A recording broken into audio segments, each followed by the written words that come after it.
We claimed him out west for 62.5 last year and made like 200,000 in the last year. Roddy Valente is rapidly emerging as one of this country's leading thoroughbred owners. In this shed row, we unbridle the secrets to his success.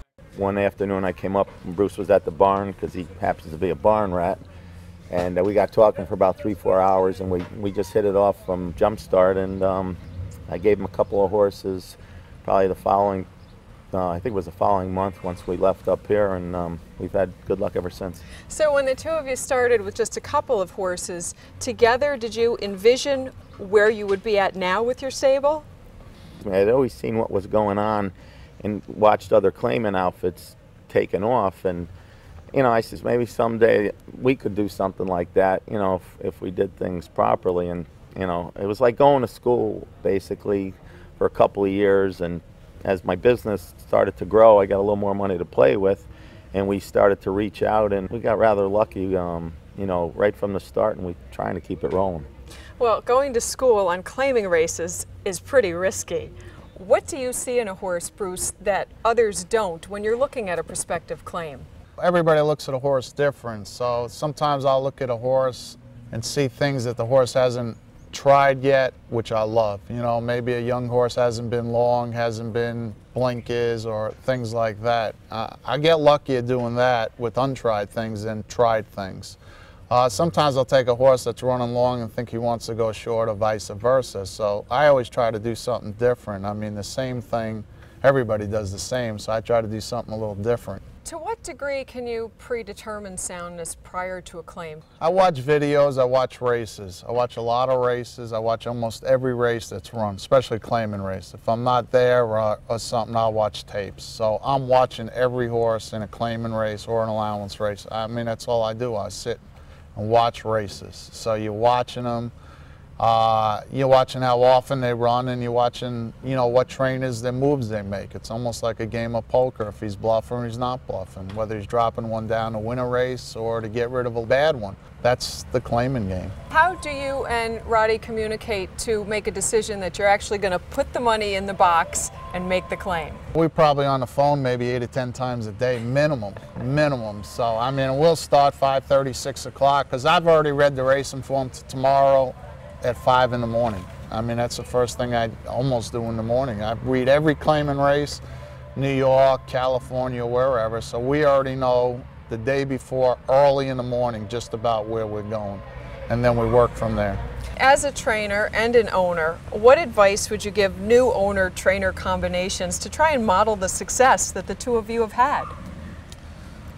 From the owner standpoint, I would just like to elaborate, if you are interested in getting into the game, you got to buy into the game. You got to really spend time and learn the game. It's just not something that you could spend 10 minutes a day on and really learn it. You really know how to pick up a racing form and study it, and you got to buy in. If you're not going to buy in, you're better off investing your money or trying a different hobby. When you say buy in, what exactly do you mean? Learn the game. It's time consuming. It's like what Bruce had elaborated on earlier. If you don't spend time, if you're going to claim horses or if you're going to buy horses, you got to learn the pedigree if you're going to buy, and if you're going to claim, you got to learn the method of the trainers that you're claiming off of, or you're going to be lost in this game, or your investment's going to be gone. It takes time, and you know, you got to have some money to lose. I mean, it's entertainment for, you know, for people in the game, and it's great entertainment if you understand it. And there's a lot of, you know, down, and there's a lot of lows. You have a good horse, they'll get hurt.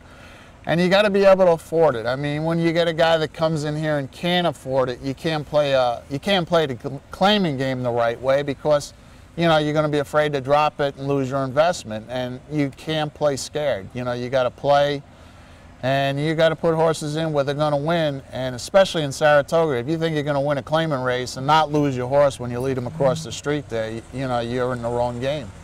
Roddy, given the amount of time and money required to get involved with horses, why is horse racing your sport of choice? I got involved with a harness horse about 15 years ago, but when I ran my first thoroughbred at Saratoga, I was hooked. I mean, just totally hooked.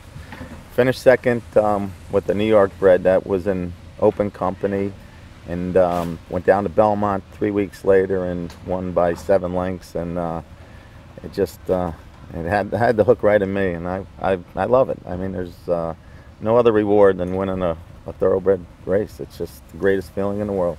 When you have a relationship with your trainer, you can make moves, and you know you're a part of the game, and you know it's pleasure. There's a lot of pleasure in that, and there's a lot of reward in it. So I guess that's the part of it that I love. And what have been some of your most memorable moments?